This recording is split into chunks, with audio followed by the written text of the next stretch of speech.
is KTN Prime with Nancy Kachungira and Wilson Buru.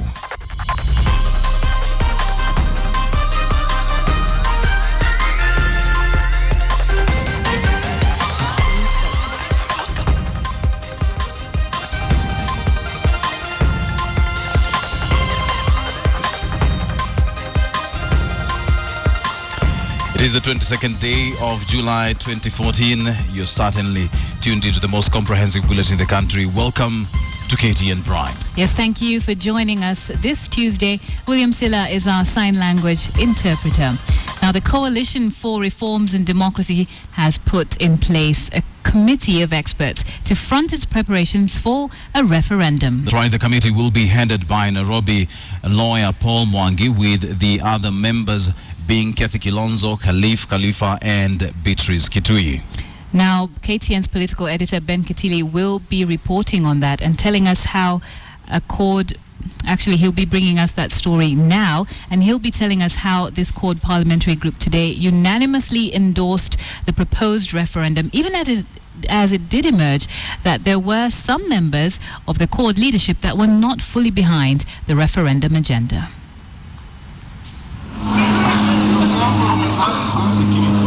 Even as the Coalition for Reforms and Democracy CORD pushes the referendum agenda, a fresh row within the alliance could disrupt the newfound momentum. It is emerging that the coalition plans to alienate some members of parliament from the Coast region. Sources have told KTN that CORD again plans to replace Kilifi North MP Gideon Mungaro as the minority whip in the National Assembly. It is not the first time this issue has brought fault lines in the minority coalition, but the Coast Parliamentary Group is understood to have received orders to look for another person from among them who can replace Mungaro as the minority whip. CORD has also warned other Coast CORD leaders that they risk alienation from the coalition for allegedly not towing party lines. The coalition has singled out Kilifi woman representative Aisha Katana, her Kwale counterpart Zainab Tidzuga, and Lungalunga legislator Khatib Moshetani. Our sources indicate that the three have been accused of supporting Jubilee. Case in point, their appearance at the Jubilee fundraiser in Kwale on July 5th, where they attacked the CORD leadership over the Sabasaba rally. Maswala ya Sabasaba hatutaki, na atakaye Sabasaba aeke mwanawe mbele na wana wetu tuwatie majumbani. Kama kweli ni haki wanawenzio waumie, na wako unamtia kwenye ndege ukampeleka Amerika. Wakati huo umekwisha. Twasikia kuna wengine mmeletwa tikiti. Kama umeletwa tikiti kwa Nairobi, dadangu, kakangu, mwanangu, hebu kanunue futari ule. Previous efforts to remove Mungaro have been rejected by the Coast CORD group, and it is not clear where this latest debacle will leave the coalition. The Coast members of parliament are set to hold a meeting Wednesday. During the same PG meeting in Nairobi Tuesday, the CORD team endorsed the proposed national referendum that was first mentioned during the coalition's Sabasaba rally on July 7th. CORD has now set up what it calls a committee of experts, the legal mind that are expected to drive the CORD referendum agenda. The CORD PG endorses Mr. Paul Mwangi as the chairman of the committee of experts, and the membership of the committee includes the following: 1, Ms. Kathy Kilonzo, Mr. Khalifa, and Ms. Beatrice Kitui. The committee of experts is a key cog in a systematic machinery which the minority coalition expects will deliver a successful push for a referendum. It is the mandate of the committee of experts to collect 1 million signatures to initiate the referendum. That team will also be responsible for formulating the referendum question. Despite a considerable amount of uncertainty and even opposition by some CORD players to calls for a referendum, the minority coalition remains adamant and confident of successfully pushing its agenda forward. The efforts of the CORD committee of experts could give an indication of how successful the referendum drive will be. Ben Kitili, KTN, Nairobi.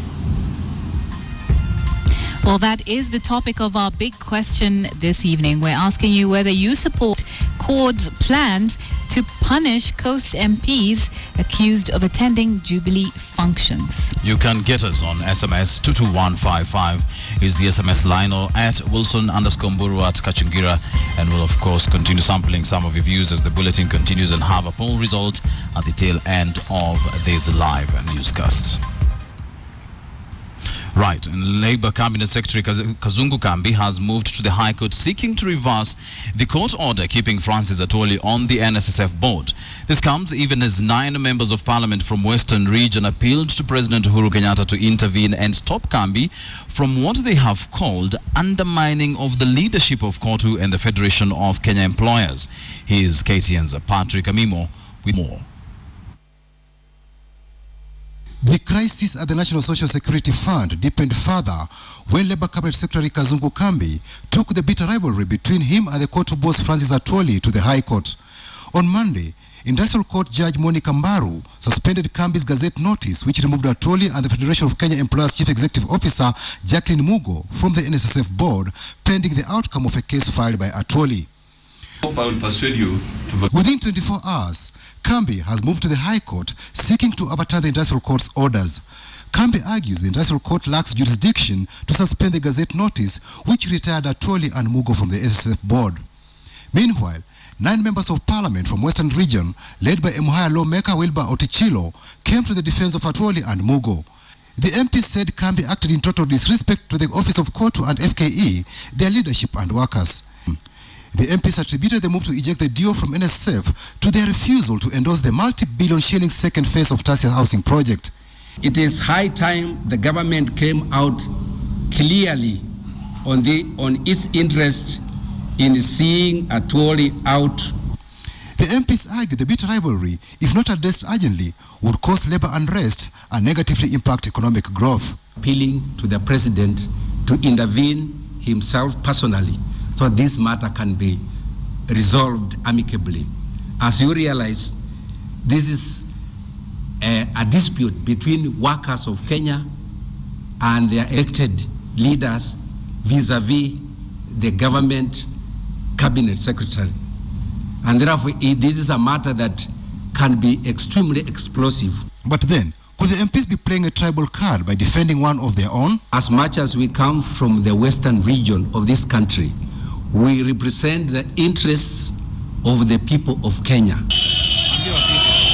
In Kakamega County, demonstrators took to the streets to protest Atwoli's removal from the NSSF board, bringing traffic along the Kakamega-Mumias highway to a standstill. They accused Kambi of harassing the people's champion. It is not the responsibility of the cabinet secretary to appoint the representative of workers. The court case between Kazungu and Atwoli will be argued inter partes on Friday this week to determine the constitutional issue raised by the minister over the jurisdiction of the Industrial Court. Patrick Amimo, KTN. And from board battles, we now go to cyber battles. Technology experts and government functionaries are now seeking solutions to ensure that no government website or sensitive social media accounts are left vulnerable to hackers. This follows yesterday's hacking of the Kenya Defence Force's Twitter account, as well as the account of its spokesperson. And as KTN's Linda Ogutu now reports, the experts say that this is no laughing matter. When news started spreading on Twitter that Kenya Defence Force's Twitter account and that of its spokesperson Emmanuel Chirchir had been hacked, a good number of people started making fun of it and the tweets that were emanating from the account. According to tweets from the two accounts, a group calling itself the Anonymous Group of Hackers was responsible for the hacking that went on for about 12 hours. In those 12 hours, the hackers posted insults and offensive material on both accounts. For the most part, they used the KDF Info Twitter account to decry insecurity, corruption, tribalism, and poaching. 2 hours after both KDF and Chirchir said they had secured the account, they were hacked again by the same group. And this time, the group also claims to have hacked 3 more government websites, which include Integrated Financial Management Information Systems of Kenya, Ministry of Immigration and Registration of Persons of Kenya, and Reforms Kenya. The Director of Digital Communication in the Office of the President, Dennis Itumbi, agrees the implications of the hacking of the two accounts are grave. He says they're working to regain control of the two accounts and are doing everything in their power to ensure such a breach does not happen again. We're talking about taking government online and being a one-stop shop online. So I mean, if we are going to transact online, we are going to have systems being paid online. I mean, the hacking has to worry anyone who is in that management. We don't have a policy on security unless it's being done elsewhere. But as far as I know, there is no policy manual on cybersecurity. So, which is something that now, out of these challenges, is a big lesson for government. The Kenyan government prides itself in being a digital government and as such is planning to go digital in all its procurement. Mark Irungu, who is an information systems analyst, says such hacking poses the most serious threat yet for such plans. We're looking at a scenario where in a few years' time we'll be moving to e-procurement, a lot of ease in the government. So if we get to that point with the mistakes that we're making now, then I foresee a repeat, and a repeat of a larger scale. The anonymous group is still tweeting from the same account, and there are no indications of just who is behind it.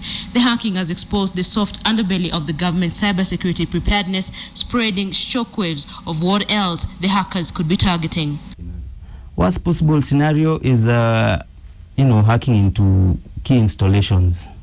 And systems that... Like most other third world countries, Kenya is moving rapidly to try and catch up with the developed economies in using the digital platforms for most social and financial transactions. Linda Gutum, KTN.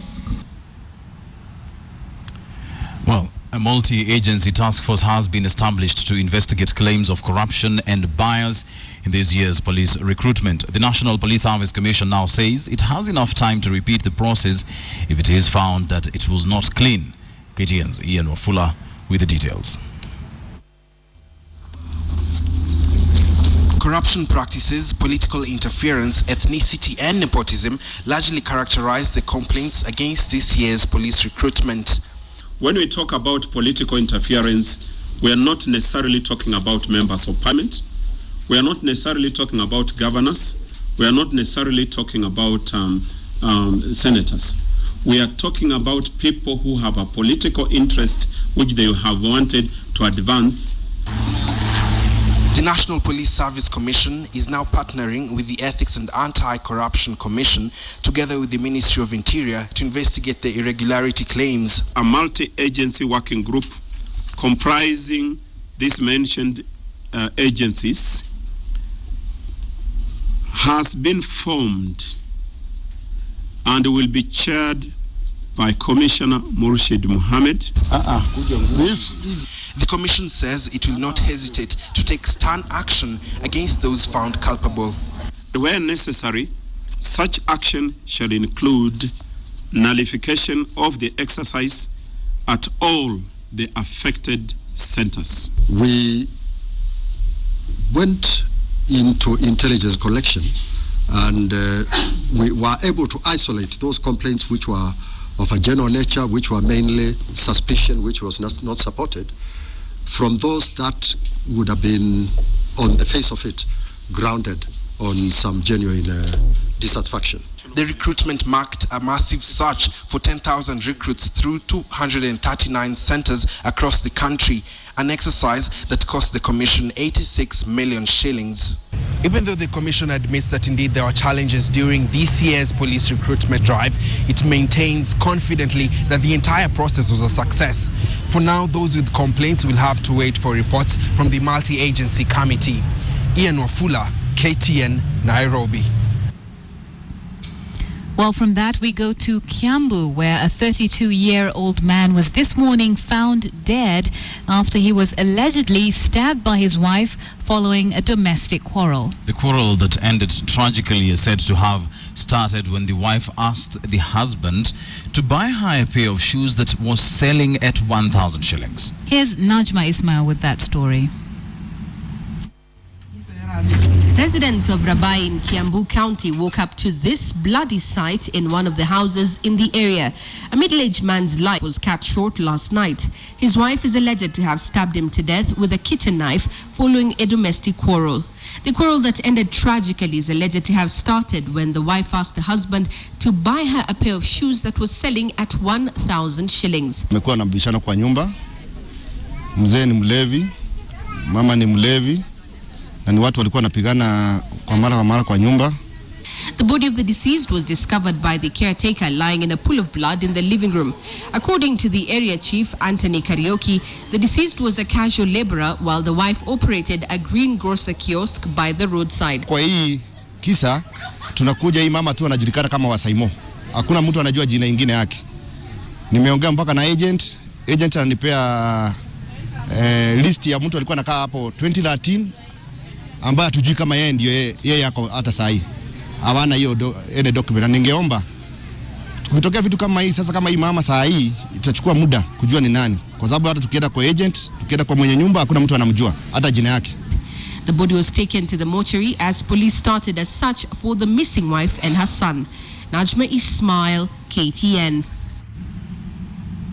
Over a pair of shoes, very difficult to fathom. Well, elsewhere, many children across the country walk for kilometers to and from school every day. But an inspiring story from Taita Taveta County reveals that hundreds of children actually walk across the border from Tanzania daily to learn in Kenyan classrooms before walking back home in the evening. KTN senior reporter Wilkeston Nyabwa now reports on these walking foreign students. Red and yellow, blue and green, children in t-shirts of different colors mingle freely.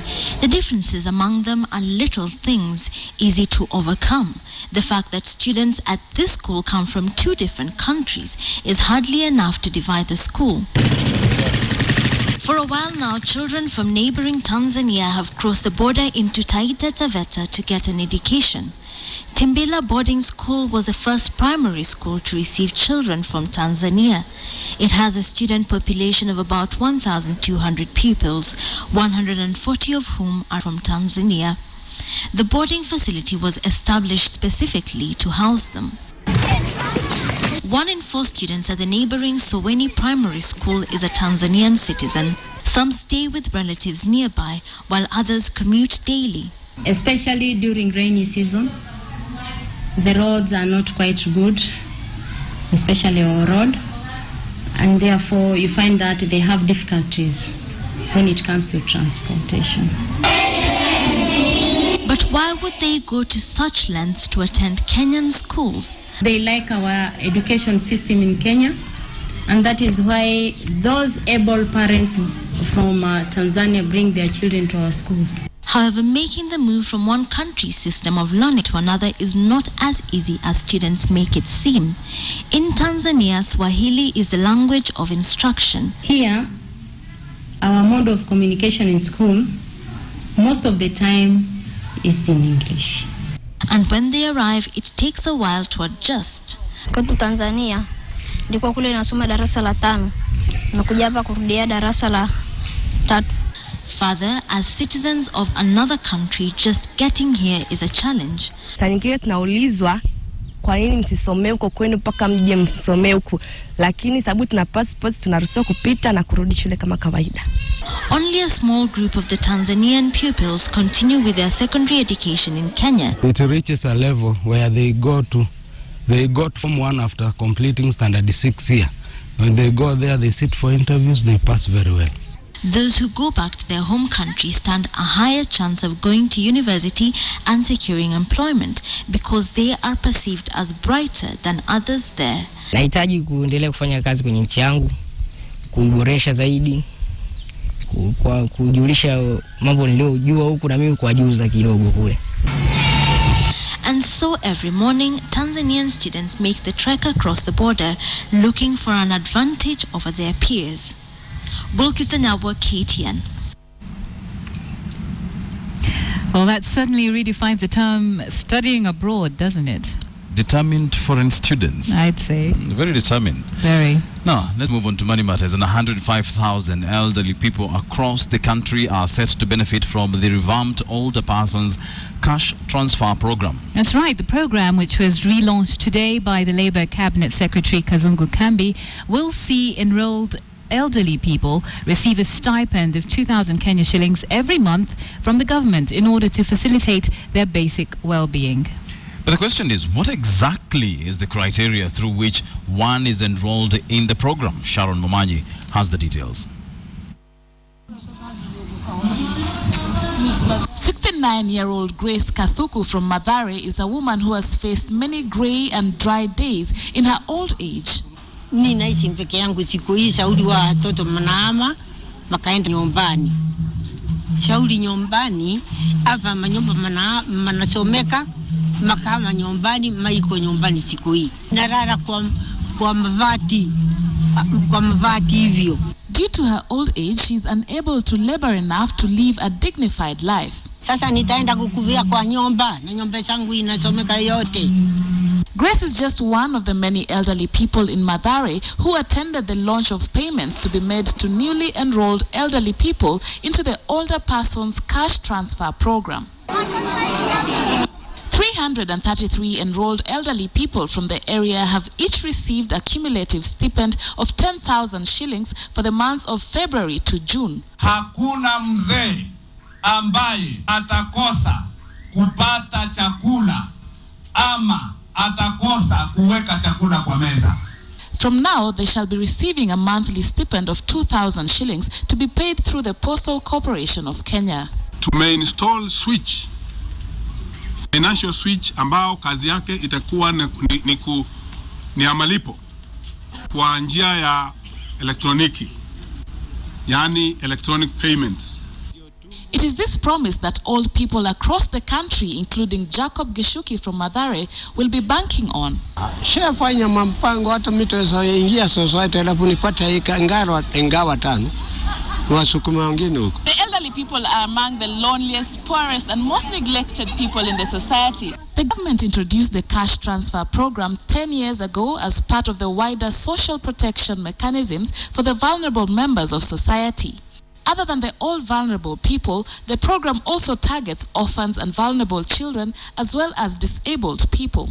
Watu ambao wamefaidika na wataendelea kufaidika ni 500,000. Na tunataka Mwenyezi Mungu abariki nchi yetu, uchumi wetu uwe mzuri. Tukifika mwaka kama huu, siku kama ya leo, iwe angalau wawe wamefika 1,000,000. The Older Persons Cash Transfer Program was started in 2007 with pilot operations in Thika, Busia and Nyando. The budget for the program then was 2.4 million shillings, which covered 300 households, each receiving 1,000 shillings a month. The program has since expanded. By the closure of 2013-2014 financial year, 164,000 households had benefited, each receiving 2,000 shillings a month, with an annual funding of 2.474 billion shillings. For the beneficiaries, the 2,000 shillings stipend is better than nothing. Hata nikipewa kidogo ninunue kitanda na ninunue kaguo ya kuvaa. Inasaidia lakini hata kama hitoshi, lakini kumoe manake ndio tumbo, ndio chumba, kila kitu. The payments are set to be conducted throughout the country from Thursday, the 24th of July. Committees at the constituency level comprising of religious, county and social leaders have been put in place to ascertain transparency and prudent selection of beneficiaries. Shalma Manyi, KTN. Now, a 27-year-old man was caught in a compromising position with a 14-year-old primary school girl inside a lodging in Bomet. The girl is believed to have run away from home 2 nights ago to meet with the man. Catherine Omondo has more on that story. The two were paraded outside the local motel for all to see, and perhaps to serve as a warning to anyone else who dared to take advantage of young girls in this area. Leo kitu kama saa 4 nikiwa kwa ofisi nikapikiwa simu ya kwamba kuna mtoto wa shule imeonekana imapelekwa lodging. The assistant chief found the 27-year-old man and 14-year-old girl in this room. Watoto kweli ni underage. Na sisi wazazi tunasikia vibaya sana kwa watoto kama hawa. Pauline is one of the local authorities determined to end the increasing rate of teenage pregnancies and early sexual encounters, well, at least in their county. Na tabia kama hii niliona last week. Kuna msichana mwingine alichukuliwa na mzee mwingine anafanya kazi ya bao hapa. Na nilirudisha huyo msichana na anasoma huko pande ya Meriki.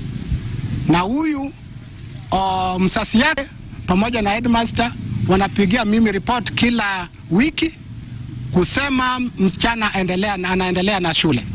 Sasa kwa wasasi na wakaaji wa Longisa, maneno kama hii hatutaki hapa. The man is said to be known to lure young girls. However, some say that the two consider themselves a couple.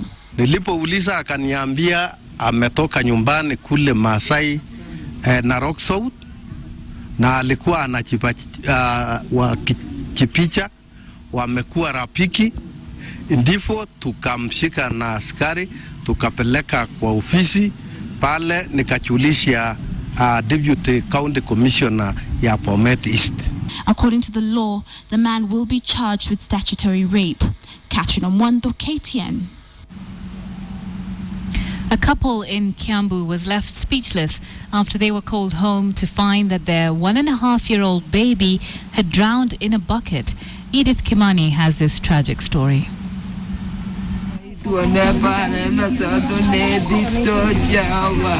In Dumberi village, it is obvious who the mother of the deceased child is. Her voice tears through the silence. Defeated, she says she cannot bear to look at her son's body. The boy died painfully by drowning in a bucket, a freak accident that happened while he was with his older sister. Nikamwacha huku ndani ya nyumba. Nikaenda kuchota maji. Sawa kuchota maji, nikaileta hapo kwa mlango. Kuleta kwa mlango. Kuna mama alikuwa anaitana huko kwa gate. Asumwa na maumbwa. Sasa mimi nikaenda kumwangalia. Wakati nilikuwa huko Ndumberi, masaa kama ya saa 7 hivi, nikasikia mama akipiga nduru. Nikasikia sauti ni yake. Nikafikia kwani kumfanyika nini? Gasharo's wife was in the farm when the accident happened, and the news came sugar-coated. Wakati wa kufika shamba ya majani nikaambiwa ati nikuje, iko na mtoto mgonjwa nyumbani. The body of the 1-year-old boy was moved to the mortuary not long after his death. But even then, his mother sat desolate, overwhelmed by the new emptiness in her life. Edith Kimani, KTN. Very sad incident indeed. Well, next we head over to our business studio where Bonnie Tunya is standing by with all the latest. Very good evening to you, Bonnie. What's top on business tonight? Well, Nancy, today we have a lot of good news. There's positive news coming from Steam Alone, and also I'll update you on the country's private equity funds and what they're doing. Stay tuned.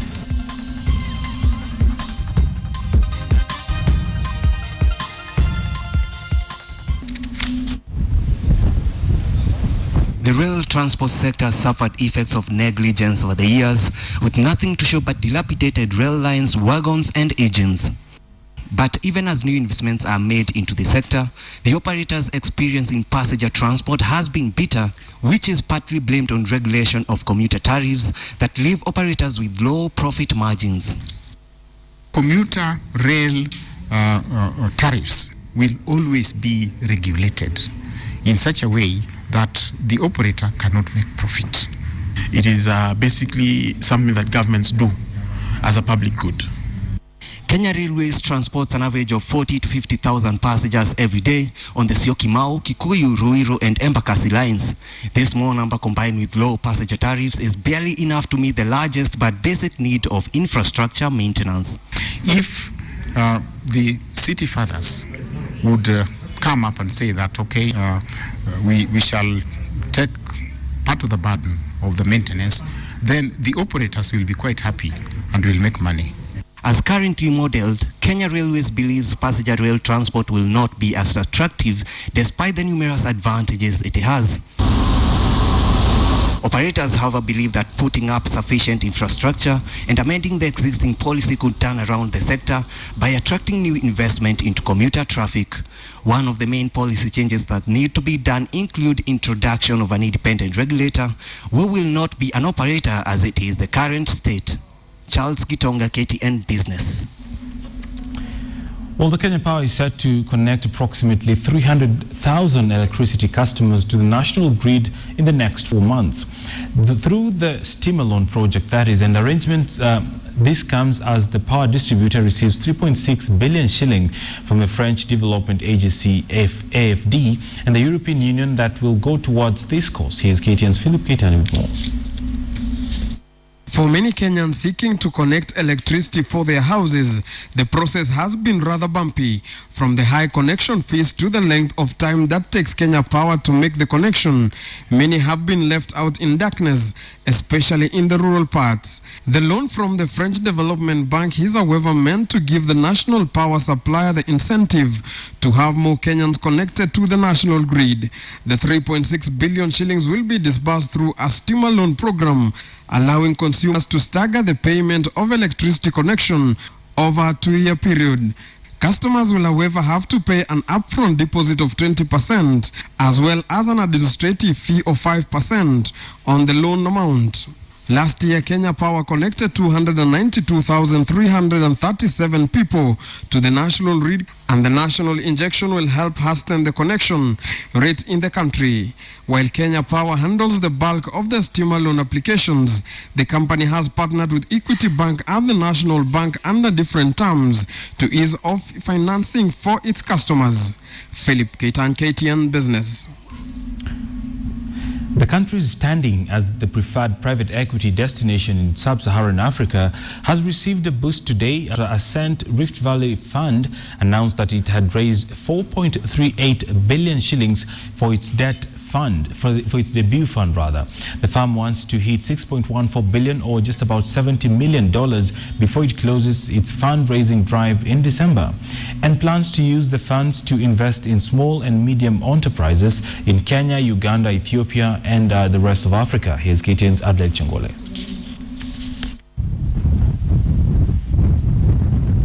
The growth of small and medium enterprises has created an avenue for savvy investors to fund this development. Amongst this has been the influx of private equity funds targeting growing businesses, which has seen Kenya surpass nations like Ethiopia and South Africa as a preferred investment destination. And now the country is welcoming a new private equity firm that will avail funds to small and medium-sized enterprises operating within the region. We intend to sort of close this fundraising end of December this year. And our target is to reach $70 million. The Ascent Rift Valley Fund becomes the first private equity fund to tap into the previously unexploited $7 billion pensions industry. The Kenya Power and Lighting Company Pension Fund, with 6,000 workers and some $3 million under management, will invest $4 million into Ascent Capital, backing the trend that has seen pension funds limit investments only to listed equities, government securities and real estate. Now we'll have more money coming from the local pension funds, at least a flavor of that $7 billion to the level of about 10%, which is about 700 million. And while the majority of the funds is from international investors, Ascent Management will contribute at least 6% of all funds to ensure the firm is invested in the growth and development of investee SMEs. If we happen to raise about $70 million, it means the partners will have to invest about $4 million of that. If the investors feel the pain, we also do feel the pain. And if they're happy, you're also happy. The fund has set up offices in Kenya, Uganda and Ethiopia as it targets rapidly growing markets. Ascent will invest between 87 million and 870 million shillings in each business, playing in the consumer-driven sectors. The fund has a 10-year life, which means that Ascent Capital has to find companies, grow them and sell them by 2024. Adelaide Changole, KTN Business. Great, so that's how we wrap up business. So here's a look at how your money is working for you on the Financial Market Review coming up next.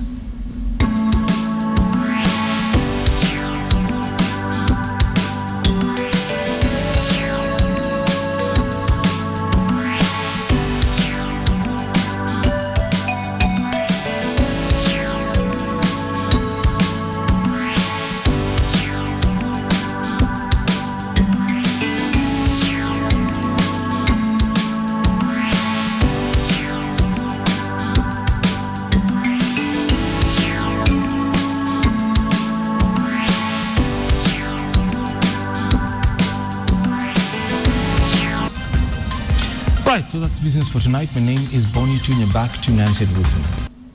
Good evening and welcome to tonight's edition of KTN Sports. I'm Lane Washira, and we kick off the bulletin in matters football, where the 14 participating Sekafa teams will by the end of this week receive all their air tickets to the Sekafa Club Championship set for Rwanda. The event will also be used to commemorate the country's 20th year after the infamous genocide. Where we intend to raise about $500,000. Regional Soccer Body Sekafa Secretary General Nicholas Musonye has urged member states to make use of soccer tournaments organized in the region as a way of giving soccer players exposure, hence improving the level of the game. If we were not organizing competitions in our zone, is when you say you are not doing anything for our teams. But we organize competitions for our teams to use these competitions to do well in Africa and the FIFA matches. But if they don't do it, ask the federations why they're not qualifying for competitions in Africa, yet we give them the platform. What else do you want? If your father takes you to school, he will not come and set exams for you, will he? It's your responsibility to pass exams. If you don't, then you are a dunderhead. Musonye was speaking at a media briefing where he announced that all the 14 participating teams at the Sekafa Club Games will receive their air tickets towards the end of the week. Kenya's representatives Gor Mahia are in Pool B. Qualification to the quarterfinals will be direct, as the top 3 in Pools A and B will sail through by virtue of the pools having 5 teams, while only 2 of the 4 will go to the last 8 from Pool C. We want to make Sekafa Champions League maybe in 2 years to come. So we are doing some assessment from Nile Brewery to the Nile Cup to Kakame Cup. We want to see if we can make a strong Sekafa Champions League. The Sekafa Club Games are part of the country's 20 years celebration of the genocide in Rwanda that happened in 1994, and already Rwandan President Paul Kagame has given a personal donation of $60,000, about 5.2 million shillings, which will be used as prize money. A further donation of $200 has been given by the Rwandan government, while Sekafa has given out $100,000. The event will kick off on the 8th to the 24th of August. Victor Ogale, KTN Sports. And staying with football news, Football Kenya Federation has confirmed reception of a suspension notice for the national football team coach Adel Amrouche for a period of 1 year by the Confederation of African Football. FKF has said that it's in solidarity with Mr. Amrouche and will do everything possible to ensure he continues with his work as Harambee Stars head coach. FKF has a right to appeal as provided for by the statutes and policy, because the decision to suspend the coach for 1 year is far too harsh of a disciplinary measure to be dished out by CAF. National team Harambee Stars jetted back into the country Monday evening from their first leg of the 2015 Africa Cup of Nations qualifier against Lesotho.